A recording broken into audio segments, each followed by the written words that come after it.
So this is something that we do every 5 weeks into um, the year. And so I just wanted to remind you why we do this. And in 1 Corinthians 14:26, it says, "What then, brothers? When you come together, each one has a hymn, a lesson, a revelation, a tongue, or an interpretation. Let all things be done for building up." And so this is our time as a community of believers just to get up and talk about our hearts and passion where God's leading us and everything. So tonight, first off, we have Holly Nichols. And Holly has been a part of the church, gosh, I want to say going on 4 years. Something like that. Yeah. And she just is this wonderful, vivacious, beautiful soul. And so she's going to come up here, and she told me she's going to talk about her journey of oneness with the Lord. So, Holly?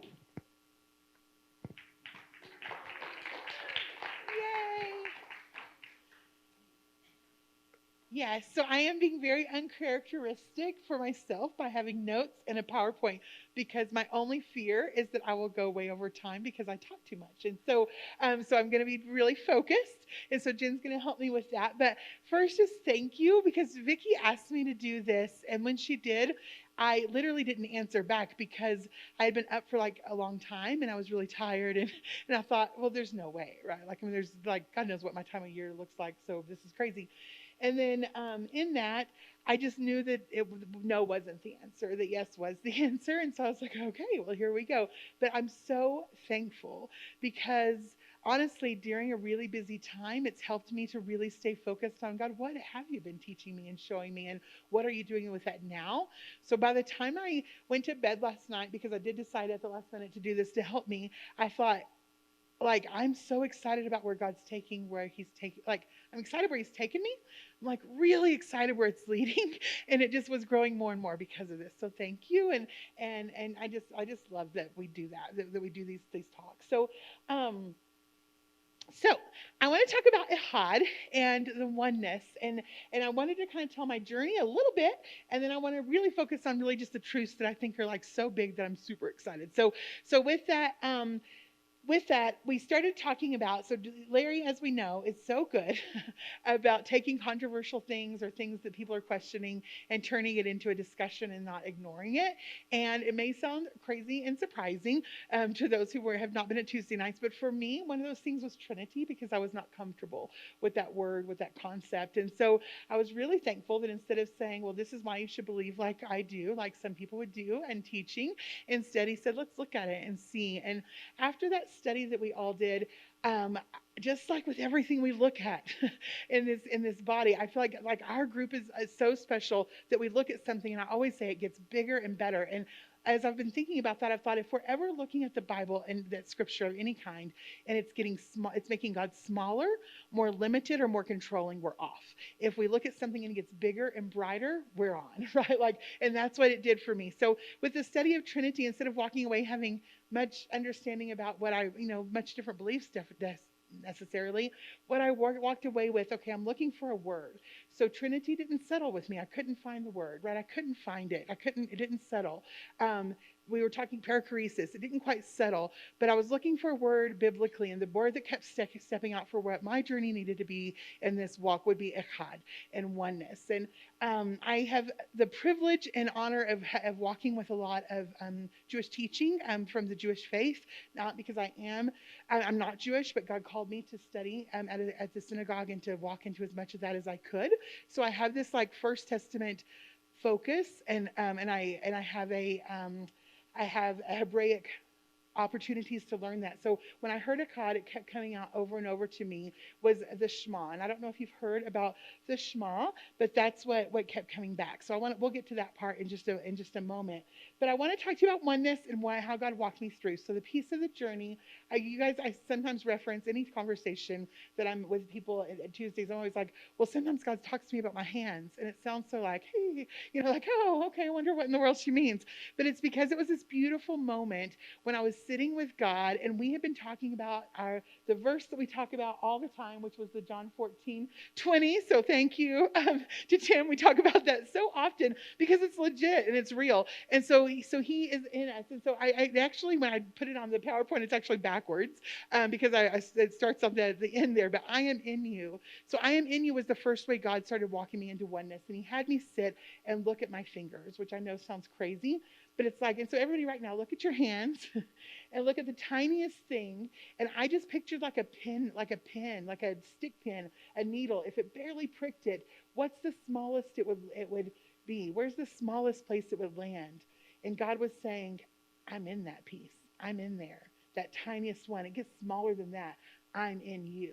So that's where it started for me with oneness. And I would love to talk more about that. I'll go back.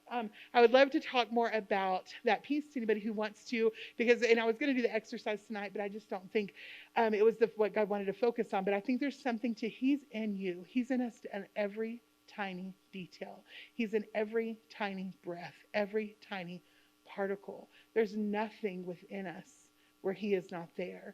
And we've been talking about that, if I go to Sheol, I'm there. But I'm like, if you go to the very nucleus of my atom, you are there. You are in me. And just the beauty of that. So then the next step for me was another thing. So God took this experientially, and then he brought it in biblically for me. So experientially, the next thing I started seeing, because sometimes I just have weird experiences like, oh, look at your hands, or sometimes I just see things. And so in ascension groups and sitting with God, I started seeing this blue shape. I think it was, I don't remember, but at some point, at some experience with God, I was seeing this blue shape, and it was kind of like this.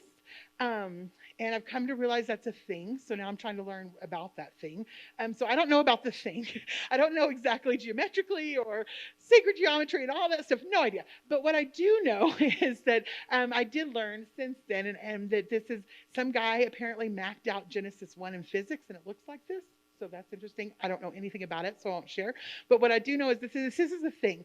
But when God showed it to me, what I was seeing is I was seeing this picture of lines connecting us one to another, and I was seeing like the lines connecting heaven to earth. And in that, I would be like, I would see this picture and thought, we're all connected. And then I was going to the grocery store, and at the grocery store, I'd be with the checkout person. I remember the first time it happened. It was a random checkout girl. And so she was standing there, she's doing her thing, and I just kind of took a breath, like, just kind of sighed, and something like God said to me. Actually, it wasn't even a feeling. I felt like God said to me, you're breathing her in. She matters. You breathed her in. And I started saying, oh, okay. So I would breathe back out. And, oh, you're breathing out who you are. And then I thought, oh, that's affecting this checkout girl. Oh, that's that, the people in my life, it's one thing to say I'm connected to, but to say I'm affecting everyone, everywhere where I walk. So in the grocery store, I'd walk around breathing, just doing my normal life, just breathing in, breathing out. And every once in a while it would hit me, oh, there's somebody across the store. You just shared their breath. The breath of the living God, the living God who lives within you. He just breathed in this grocery store, and someone was impacted by it because we are one. And so he was walking me through those levels of oneness, and so I just wanted to share that part of the journey. So the next thing that happened is I started seeing those in that donut shape. I started seeing these lines that I would think, and I know it sounds crazy because I'm just telling things I've seen, but just in the spiritual, I would see these lines, and each of those donut shapes, I was seeing these bright blue lines, and they were real. I couldn't see where they stopped, but I was sitting on my couch, and I could just. And it's not like I see them. It's just I see them. And so it was an internal see, but I could see them. But it's like if I put my hands out, it's like even though I couldn't see it in front of me, I could feel an energy there. So I felt like God said, hold a line. So I held the line, and I realized that this is a line, and he told me specifically who I was holding that line with. And so I was trying to feed down that line the things that person might need, and receive from them what they had of oneness. And then the next thing, it was, you can hold 3 lines. You can hold 9 lines. And I was like, okay, I don't know what any of this means, but it kind of looked like this, and it felt more like this, like, oh, like this is it. And so in those things, and I didn't know exactly why. And then we were in a national park last summer, and I just kind of stepped away by myself and went and sat on a rock, and I was sitting out there, and God said, how many lines can you hold? And I was like, I don't know. You've only told me 9. Like, I don't know. It feels really powerful with just a handful of lines. And so instead, I just reached out. I probably looked crazy, but I was sitting on this mountain, just kind of sitting there watching the sunset. And I just thought, like, I'm grabbing every line from humans, from nature, from all that you are. I'm going to let it feed into me, whatever it means it's feeding. I don't get it. So that's where the oneness journey started for me. And then where it's led has been even better. So that's where I really want to focus. But with that, then the next step was you are in me. So I am in you. You are in me. And the you are in me, I'm not going to talk about because, again, time wise, I just want to honor that. But with the you are in me, I did see a picture of DNA and how we're connected to God. That was beautiful. And if there's time at some point or questions, I'll share that if we end up with time for that. But then the next one is really where I want to focus, that I am in my Father. And so that leads back to that place of studying the Trinity and finding the connection between Father and Son and Spirit. And then I dare to say us, because that's where I feel God's been really leading me, is that the reason I couldn't settle is because 3 isn't enough. And I feel really bold saying it because I know it's questionable, but 3 isn't enough. I think we've always been apart. And so in that, I wanted to prove it biblically. I didn't want to just know it. I wanted to know, is this scriptural? Am I making stuff up? Like, this seems a little crazy, but I am in my Father. And so I kept thinking of the Shema. And I will say I am very hesitant to talk about the Shema because I don't want to dishonor it in any way for what it is in the Jewish faith, because I think it's a beautiful piece of the Jewish faith and I don't want to dishonor that. But I kept feeling something in me said the Shema is not a declaration. The Shema is an invitation. Like, that's what I kept feeling. And my gut was saying, lean into the Shema. And the Shema is just the word here, right? We'll talk about that in a moment. It's a prayer that's said by the Jewish people. And in the Jewish faith, they say it's the first one. It's the first that most children learn, the first prayer. Many say it twice a day. It's and then the last prayer that they often pray on their deathbed. It's an important piece. But when they declare it, they're often talking about the monotheistic piece. And I know we have people that have lived that faith differently. So you can speak to that in any way if I'm wrong, because I don't want to dishonor that. And so that piece of he's one, God is one. So in that, I kept saying, what does that mean in invitation? So I was looking because I was thinking the Shema, I was trying to look for how is this. I was reading the context, reading around it, trying to figure out, is this an invitation? This sounds like a declaration. So in that's when things started really opening up to me. With that, because I was thinking this is an invitation into oneness, and so I wanted to look at that part tonight. So the Shema it's in the words Shema Israel, and that is in Deuteronomy 6:4. The prayer actually combines a few different scriptures, and so it's not just this one place, but that's where it starts. And so in that, the way we've heard in the English is, "Hear, O Israel, the Lord our God, the Lord is one." So I kept looking for, okay, the one.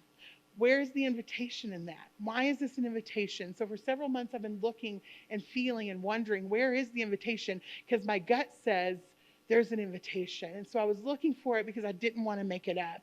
And then over the last few weeks, God has opened some of that up for me, because this is what it says in English. But this is what it says in Hebrew. And I know that we don't read Hebrew, most of us in the room. But with that, if you start over here on this thing, because they read, it goes this way. So you look at Shema Yisrael, Adonai Eloheinu, Adonai Echad. So as they're reading through there, we would say, "Hear, O Israel, the Lord your God, the Lord is one." However, there is no is. So ours says, "Hear, O Israel, the Lord our God, the Lord is one." This says, Shema, hear, Israel, Adonai, our God, Adonai, one. So I started saying, okay, let's look at that. And so now I've been looking at Echad, and what does that mean? So as I looked at what that meant, one of the ways I've started learning to try to dive deeper is through Paleo Hebrew. And so with that, with the Paleo Hebrew piece, you basically take the alphabet, and you break it down into piece by piece, and then it gives you some idea of what it might have meant originally, with the idea kind of like what we would think of like, what do you call them, on the cave walls, but it's the same concept in where it's pictorial, and so it has this pictorial piece to it, so you can learn from the pictures of what it meant. So in Echad, we start on the side again, and so we start with the aleph, the hit, and the dalet. And so I kept trying. So as I looked at that and I started looking at that piece, I was trying to find, but is there an invitation? And what I started finding to me is glorious. And I think maybe the whole point of why we're breathing air with him, because it says, Aleph, the strength and the leader. So it's an invitation into strength and leader, God, our leader, our strong one. It's silent. The aleph is silent. It's the first letter of the alphabet. So where they said I am the alpha and omega is what we say. It's actually I am the aleph and the tov, and that means the first letter and the last. It's not I am the A and the Z. It is not the alpha and omega. He says I am the aleph. I am the tov. So it's very clear the meaning there. I am the aleph. It's silent, and the first letter that's written in Genesis is Bereshit, which starts with the next one B. And so it's like saying before the B, before I spoke the word into existence, I am the silent aleph. I am the one. I am the beginning. And so he is this beginning. So he's the strong leader. And then you look at het. So is the next letter in the word, and it means a wall, a fence, or a separation. And then the next letter, you see a door or a move or entrance. So to me, what this was saying is, hear, O Israel, the Lord your God, the Lord, a strong leader who's a wall, a fortress, a fence with a door for you to enter into me. And to me, that became the invitation. And so in that piece of the invitation, what it's actually saying, and this is so in this prayer, to me, I believe if you look at each of these words, I have like a less than kindergarten education on Paleo Hebrew. But to me, as I do this with this prayer, this is what it's saying. It's saying, here is what we would say, but I'm going to do it like I would see it in Paleo Hebrew, in my own very small interpretation. But it would say, okay, like take a bite, take this in a way, what you're about to hear and see, take it in such a way that it will apply force to impact your very waters of who you are.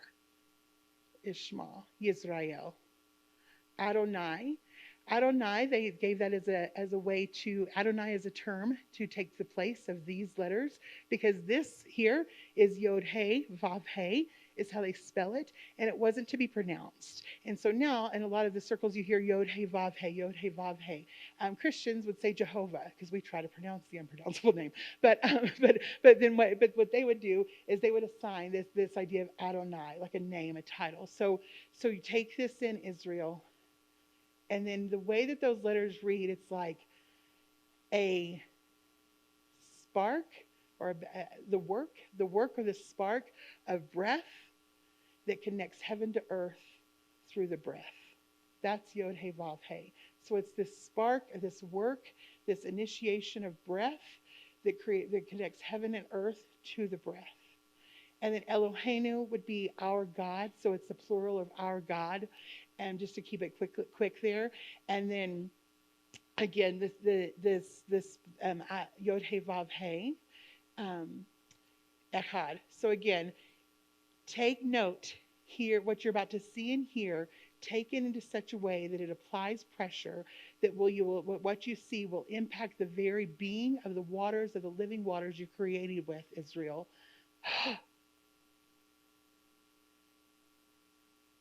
Our God. He is the strong leader with this fence that you're invited into. So that becomes the prayer. And in that, in that, I had a chance to sit with Darla Fields last weekend, which was a great honor. She's an amazing teacher and does this really, really well. And as I did, I was like, okay, and then what? And she was like, well, now this is the track. You're on track. But she was like, but the next thing I would do is I would say, oh, he's a door. He's a, like, okay, so if God is a strong leader who has this fence, this wall with this door, then she said, then what's the first verse you think of? Behold, I stand at the door. I knock. And then as I started thinking and looking and asking God about those, then it's another one, is the one that to me was the best is John 10 in the beginning, and then 1 through 16. Technically, the ones that say this word are verses 7 and 9, but it says, I am the gate for the sheep. It's Jesus saying, so Yeshua is saying, I am the gate. So and he talks about there's this pen, the sheep are going there, I am the gate. And he says it again, I'm the gate. I'm the only gate. So he's saying, I am the gate. I am the way to enter into Adonai. I am the way to enter in to your rightful place of Echad and share his breath. Enter his gates with thanksgiving. So as we come in, we're going to enter that gate with this thanksgiving of who we are. And the name of Adonai is a strong tower. It's a wall. It's a place. So his name is a strong tower for us. I am the Aleph and the Tov. So this is where I believe he's taking it in me, is to move forward in that, and to move forward with those things. And then as that, I did look in Genesis just to kind of confirm, and then Jen actually accidentally confirmed it today on this huge level, because she was saying, she's like, can I say this random thing to you? And it was totally about this verse, so it was awesome. So in that, as I was looking at Echad and when is it used, and one of the places it's used is right that we're at the place where Adam is cut open, the rib is taken, put into, the woman, that piece, and so that piece, and he creates, and he says, so this is why a man is to leave his father and mother and stick with his wife. They are to be Echad. And that is an invitation. We're not forced to be a husband or a wife. We're not forced in those relationships. It's an invitation. So it's his invitation. They are to become one flesh. And what Jen, the weird part she shared with me today, is this idea of this arking, which the reason it stood out is because it was talking about the Ark of the Covenant. And I know we've talked about that before, that place where God rests. And it wasn't just here's one rib, woman, that it was like God splitting it open and taking half out and saying, now you're going to arc together these ribs to create one. And so in that, when she said Ark of the Covenant, I was like, oh, because that's the place that God meets. That's the place that God rests. That's the place where his presence dwells, is in Echad. So it is an invitation. It is a breath. And we are invited into his strong tower through Adonai, through the strength of his wall. We're invited to be inside him in his strong tower through this gate, which Yeshua says is himself. And the whole purpose is because he wants his breath, that he wants that work to be done, so that the breath of his breath will be connecting heaven and heaven through our breath out.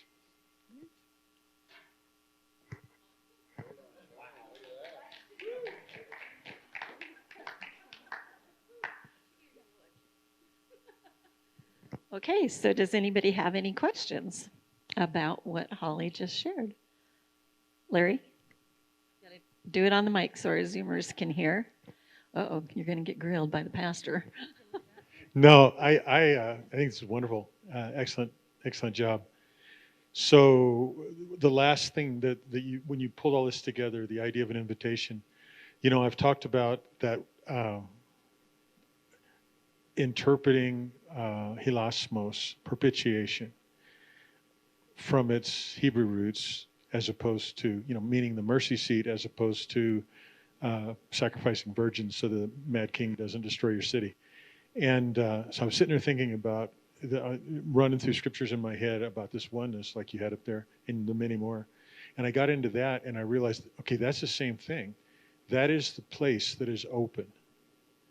And as far as the importance of some of the instruction and the construction of it, it's to be made of a single piece of gold. One. All the detail with the angels, all the detail with the rim around it, all that, it's made out of one piece of gold. And that was a very specific instruction. That's awesome. And really, that's the part Jen brought in, I think, today to this place. Because when she said the ark, when she said it was like the rib to rib was the same construction of the ark. And she was reading about it, and it was this ark to ark construction of it. But we had talked about that word. What is the word again? I never remember the word. Propitiation. When we talked about that being actually the meeting place of God, then I think, okay, then there was the ark, and then we talked about it being, I mean, Yeshua says he was that place for us. But now I'm absolutely convinced that this oneness we're invited into is because our breath to breath, our rib to rib, our oneness in him, that we are to be the meeting place of God where heaven meets earth through the breath, which is so simple. Because even when we go to sleep tonight, we are literally connecting heaven to earth every breath, even when we're asleep, which I think is beautiful. Ronnie? Now that you've described more of the Paleo Hebrew or whatever it is you said, could you say that again and then remind us how that's an invitation? Yes. So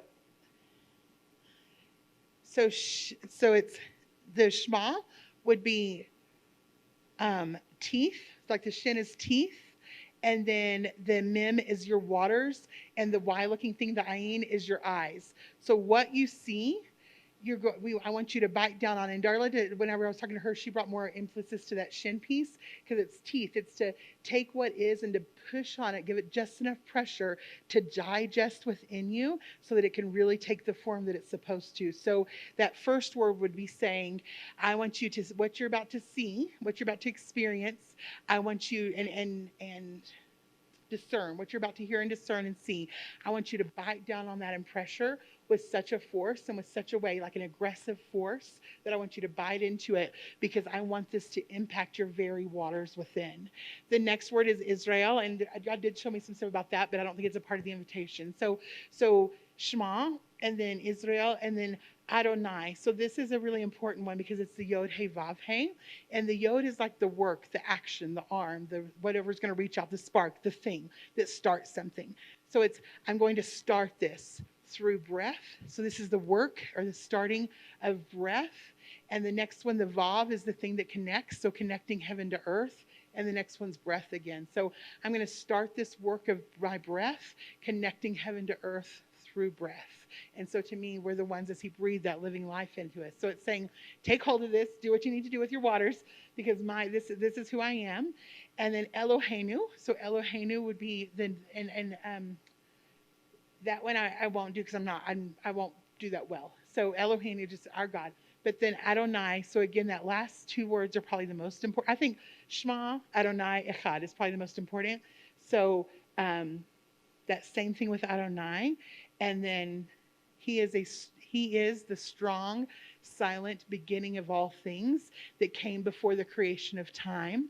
He is a wall or a gate. So it is a protected wall and a gate, but it has a door that is ready, that door that's ready to be into. So I believe what he's saying is take such pressure, take it by force, this invitation of what you're about to hear and see, to if this will affect your very being of your waters and who you are, the living waters within you. I have done the work of breath to connect heaven to earth through my breath because I am the strong leader that was before time. I am a wall, but here is the door. And I believe it's an option to enter that door. You got an invitation to open that door. Invitation to open a door. And there's layers and all of this stuff. So here's another layer. When you said bite and absorb, or digest, to me that brings around the scripture of taste and see that the Lord is good. Yeah. I love that. That's awesome. Okay. Anybody else? We're good? Okay, any Zoomers? I don't see any hands up, so, okay. Oh, Jen has something. I just want one more piece, that whenever they ask Yeshua, what is the greatest commandment, we skip this line, even though he says this line. So he actually literally says the greatest commandment is Shema, Yisrael, Adonai, Echad. I mean, even Yeshua said this is the greatest, so we should stop skipping it and dive in. And the next thing is you should love That's good. Yeah, that's awesome. Very good. Thank you. All righty. Cool.